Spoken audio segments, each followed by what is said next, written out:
আসসালামু আলাইকুম বন্ধুরা, সবাই কেমন আছেন? আজকে আমি চলে আসলাম নারায়ণগঞ্জের কেল্লায়। আর কেল্লার পাশে থাকা ছোট্ট একটি মিনার আছে।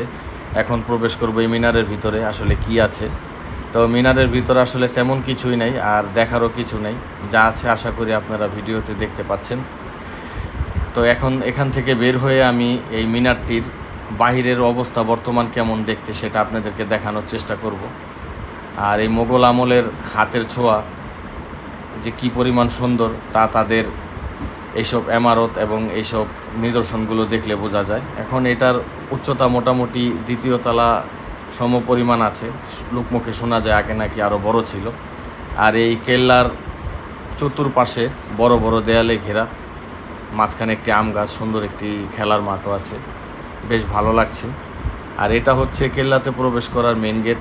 আর ঠিক কেল্লার মেন গেটের বাম পাশে এবং ডান পাশে দেখতে পাচ্ছেন কত সুন্দর হাতের কাজ দিয়ে বড় বড় দেয়াল বানিয়েছে। আসলে দেখলে খুবই ভালো লাগে। ওই আমলে তারা কত সুন্দরভাবে এত নকশা করেছে।